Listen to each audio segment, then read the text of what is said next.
دوستو آج کی ویڈیو میں ہم آپ کو موڈی شہزادے جہانگیر کی زندگی کے بارے میں دلچسپ حقائق بتائیں گے۔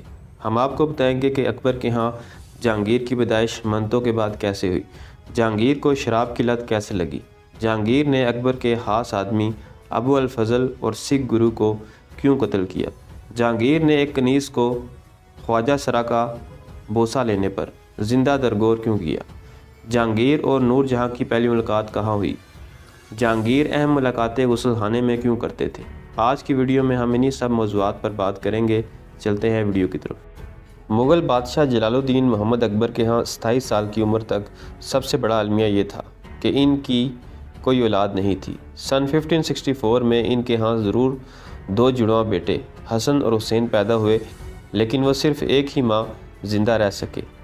اکبر نے اپنے سب سے زیادہ عقیدت رکھنے والے بزرگ خواجہ معین الدین چشتی کی درگاہ پر منت مانگی کہ اگر ان کے ہاں بیٹا پیدا ہوا تو وہ آگرہ سے اجمیر تک پیدل چل کر ان کی درگاہ پر حاضری دینے پہنچیں گے۔ بالآخر خدا نے ان کی بات سن لی اور ان کے درباریوں نے انہیں آگاہ کیا کہ آگرہ کے قریب ایک پہاڑی پر معین الدین چشتی کے شاگرد اور پیر سلیم چشتی رہتے ہیں جو تمہاری خواہشات کو پورا کر سکتے ہیں۔ پاروتی شرما نے جہانگیر پر ایک کتاب an intimate portrait of a great Mughal Jahangir لکھی ہے۔ وہ کہتی ہیں دنیا میں ایسی کوئی چیز نہیں تھی جو اکبر کے پاس نہیں تھی، صرف اولاد نہیں تھی۔ وہ اس امید پر سلیم چشتی کے پاس حاضر ہونے لگے۔ ایک دن اکبر نے ان سے براہ راست پوچھا میرے کتنے بیٹے ہوں گے؟ انہوں نے جواب دیا خدا تمہیں 3 بیٹے دے گا، اور ایسا ہی ہوا۔ لیکن چشتی کی دعا سے پیدا ہونے والے سلیم بعد میں ان کی موت کی وجہ بھی بنے۔ وہ لکھتی ہیں ایک بار اکبر نے ان سے پوچھ لیا کہ آپ اس دنیا میں کب تک رہیں گے؟ سلیم چشتی نے جواب دیا جب شہزادہ سلیم پہلی بار کچھ یاد کر کے اسے دہرائیں گے اسی دن میں اس دنیا سے چلا جاؤں گا۔ بہت دنوں تک اکبر نے سلیم کو کچھ پڑھنے نہیں دیا، لیکن ایک دن سلیم نے کسی کی کہی ہوئی 2 سطریں دہرائیں۔ اسی دن کے بعد شیخ سلیم چشتی کی طبیعت بگڑنے لگی اور کچھ دن بعد ان کی موت ہو گئی۔ بابر کے بعد سوانے لکھنے والے پہلے مغل بادشاہ جہانگیر کے بارے میں کہا جاتا ہے کہ عظیم مغل حکمرانوں میں سب سے کم انہی پر بات ہوتی ہے۔ وہ شراب پیتے تھے اور ان کی توجہ فوجی مہمات کے بجائے فنون لطیفہ اور زندگی کی لذتوں اور آسائشوں سے لطف اندوز ہونے پر زیادہ تھی۔ لیکن کیا جہانگیر کا یہ جائزہ درست ہے؟ دن میں 20 پیالے جام کے۔ جہانگیر کے بارے میں مشہور تھا کہ انہیں عورتوں اور شراب کا شوق تھا۔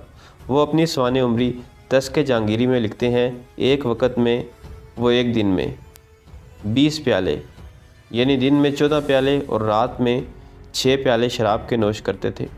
بعد میں اس میں کمی لائے اور ایک دن میں 6 پیالے تک لے آئے۔ جب جہانگیر 18 سال کے تھے تو ایک بار شکار پر گئے تھے۔ انہیں تھکاوٹ محسوس ہوئی۔ کسی نے کہا آپ تھوڑی شراب پیجئے، آپ کی تھکاوٹ دور ہو جائے گی۔ انہوں نے پی اور انہیں بہت پسند آئی۔ پھر انہوں نے روزانہ شراب پینا شروع کر دیا۔ جہانگیر کے بھائیوں کو بھی شراب کی لت پڑ گئی اور ان کی موت شراب کی وجہ سے ہوئی۔ بابر بھی شراب پیتے تھے، اکبر بھی کبھی کبھی شراب چکھ لیتے تھے، لیکن شاہ جہاں نے کبھی شراب کو ہاتھ نہیں لگایا، بلکہ جہانگیر کو اس بات کا افسوس تھا کہ ان کا بیٹا 24 سال کا ہو گیا ہے اور اس نے اب تک شراب کو ہاتھ نہیں لگایا، یہ کیسے ہو سکتا ہے؟ جہانگیر نے ابو الفضل کو قتل کرایا۔ اکبر اور جہانگیر کے درمیان تعلقات کبھی ہموار نہیں تھے۔ ان میں مزید تلخی اس وقت پیدا ہوئی جب جہانگیر نے اکبر کے انتہائی اہم وزیر اور ان کے سوانح نگار ابو الفضل کو راجہ بیر سنگھ دیو کے ہاتھوں قتل کر دیا جب وہ دکن سے آگرہ کے سفر پر تھے۔ اس قتل کو انتہائی وضاحت اور تفصیل کے ساتھ اسد بیگ نے اپنی یادگار میں رقم کیا ہے۔ اسد بیگ لکھتے ہیں بیر سنگھ کے ہر سپاہی نے بختر بند پہن رکھا تھا۔ ان کی تلواریں اور نیزے ہوا میں بجلی کی طرح چمک رہے تھے۔ ایک تیز گھوڑے پر سوار ایک راجپوت نے ابو الفضل کو نیزے سے اتنی تیزی سے مارا کہ اس کا سرا ان کے جسم کے پار ہو گیا۔ ابو الفضل نیچے گر گئے اور ان کے جسم سے خون بہنے لگا۔ ان کا اپنا گھوڑا انہیں رونتا ہوا نکل گیا۔ عجیب بات یہ ہے کہ گھوڑے کے وزن سے ان کی موت نہیں ہوئی۔ ابو الفضل ابھی زندہ تھے کہ بیر سنگھ وہاں پہنچا، ان کے پاس بیٹھے اور اپنی جیب سے ایک سفید کپڑا نکالا اور ابو الفضل کے جسم سے نکلتے ہوئے خون کو پونچھنے لگے۔ اسی وقت فضل نے اپنی ساری طاقت اکٹھی کر کے سردار سے غداری پر ان پر لعنت بھیجی۔ بیر سنگھ نے اپنی تلوار نکالی اور ایک ہی جھٹکے میں دھڑ سے ابو الفضل کا سر الگ کر دیا۔ ابو الفضل جہانگیر کو بادشاہ بنانے کے حق میں نہیں تھے۔ اس وقت ایک سیاسی کھیل چل رہا تھا کہ تخت پر کون بیٹھے گا۔ اکبر کی طاقت کم ہو رہی تھی، وہ اب تھک رہے تھے اور جہانگیر کو تخت کے لیے اب اگلی نسل کے ساتھ لڑنا تھا۔ جب اکبر بادشاہ کو ابو الفضل کی موت کی خبر ملی تو وہ بے ہوش ہو گئے۔ جہانگیر اس کے بارے میں اپنی سوانح عمری میں بغیر کسی احساس جرم کے ساتھ لکھتے ہیں کہ میں نے یہ کیا، اور آخر میں جہانگیر جب ابو الفضل کے بیٹے سے ملتے ہیں تو بھی ان کے دل کو احساس جرم نہیں تھا۔ وہ صاف لکھتے ہیں کہ میرا مقصد بادشاہ بننا تھا، اگر ابو الفضل دربار میں پہنچ جاتے تو میں بادشاہ نہ بن پاتا۔ دلچسپ بات یہ ہے کہ ابو الفضل کا بیٹا بعد میں جہانگیر کا انتہائی قابل اعتماد وزیر بن کر ابھرتا ہے۔ جہانگیر کا ظلم۔ اکبر کی وفات کے بعد 17 اکتوبر 1605 کو جہانگیر مغل تخت پر جلوہ افروز ہوئے۔ ان کے بارے میں کہا جاتا ہے کہ وہ بہت موڈی بادشاہ تھے، کبھی بہت مہربان اور کبھی بہت ظالم۔ جہانگیر کے ظلم کو ایلیسون فڈلی نے اپنی کتاب نور جہاں ایمپریس آف مغل انڈیا میں تفصیل سے بیان کیا ہے۔ وہ لکھتے ہیں، جہانگیر نے اپنے ایک نوکر کا انگوٹھا صرف اس وجہ سے کٹوا دیا کہ اس نے دریا کے کنارے چمپا کے کچھ درخت کاٹے تھے۔ انہوں نے نور جہاں کی ایک کنیز کو گڑھے میں آدھا دفن کر دیا۔ اس کا قصور ایک خواجہ سرا کا بوسہ لینا تھا۔ ایک آدمی کو اپنے باپ کو مارنے کی سزا دیتے ہوئے جہانگیر نے اسے ہاتھی کی پچھلی ٹانگ سے باندھ کر کئی میل تک گھسیٹوایا تھا۔ جہانگیر نے اپنے ہی بیٹے خسرو کو بغاوت کے جرم میں موت کی سزا دینے کے بجائے اس کی آنکھیں نکلوا دیں۔ وہ مزید لکھتے ہیں، ایک بار سزا سنانے کے بعد جہانگیر نے شاید ہی اسے تبدیل کیا ہو۔ ہاں، اپنے بیٹے خسرو کو اندھا کیے جانے کے بعد جہانگیر نے اس کی آنکھوں کا علاج ضرور کرایا، لیکن اس کی بینائی کبھی واپس نہیں آئی۔ نور جہاں اور کبوتر۔ جہانگیر نے تخت سنبھالنے کے 6 سال بعد 42 سال کی عمر میں نور جہاں سے شادی کی۔ اس وقت نور جہاں کا پہلا شوہر شیر افغن مر چکا تھا اور اس کی عمر 34 سال تھی۔ ایک دفعہ جب شہنشاہ جہانگیر باغ میں آئے تو ان کے دونوں ہاتھوں میں کبوتروں کا جوڑا تھا۔ اس وقت انہیں ایک بہت خوبصورت پھول نظر آیا۔ وہ اسے توڑنا چاہتے تھے لیکن ان کے دونوں ہاتھ آزاد نہیں تھے۔ اسی دوران ایک خوبصورت خاتون وہاں سے گزری۔ جہانگیر نے کبوتر خاتون کے دونوں ہاتھوں میں تھما دیا اور پھول توڑنے کے لیے مڑ گئے۔ جب وہ واپس آئے تو انہوں نے دیکھا کہ خاتون کے ہاتھ میں صرف ایک کبوتر تھا۔ انہوں نے دوسرے کبوتر کے بارے میں پوچھا۔ خاتون نے جواب دیا، اڑ گیا۔ بادشاہ نے پوچھا کہ کیسے اڑ گیا؟ اس خاتون نے اپنا ہاتھ اٹھایا اور دوسرے کبوتر کو اڑاتے ہوئے کہا، ایسے۔ جہانگیر اور نور جہاں کی بیل گاڑی پر سواری۔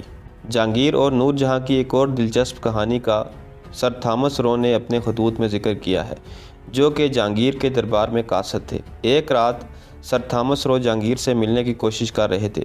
وہ سارا دن ان کا انتظار کرتے رہے کیونکہ جہانگیر شکار پر گئے تھے۔ اندھیرا ہوا تو مشعلیں جلائی گئیں، لیکن پھر حکم آیا کہ فوری طور پر مشعلیں بجھا دی جائیں، کیونکہ راستے میں جہانگیر نے بیل گاڑی دیکھی اور ان کا دل چاہا کہ وہ بیل گاڑی چلائیں۔ وہ بیل گاڑی میں بیٹھ کے اور انہوں نے نور جہاں کو اپنے ساتھ بٹھا لیا اور شہنشاہ اور بیگم دونوں خیمے میں آئے۔ جہانگیر آدھی رات کو عشیہ کھاتے۔ جہانگیر نے شیر شاہ سوری کی پرانی روایات کو برقرار رکھا، جہاں شہنشاہ اپنی اہم ملاقاتیں اپنے غسل خانے یعنی باتھ روم میں کرتا تھا۔ اس کی وجہ یہ تھی کہ شیر شاہ کے بال گنگرالے تھے جنہیں خشک ہونے میں کافی وقت لگتا تھا۔ جہانگیر تو اپنے بال بھی غسل خانے میں کٹواتا تھا۔ جہانگیر صبح طلوع آفتاب سے پہلے اٹھتے اور اپنے عوام کو درشن دیتے، پھر وہ اندر جا کر ناشتہ وغیرہ کرتے، پھر وہ آرام کرتے۔ دوپہر کو عوامی عدالت ہوتی تھی۔ اپنے غسل خانے میں عدالت کے معززین کے ساتھ شراب پیتے اور گپ شپ کرتے۔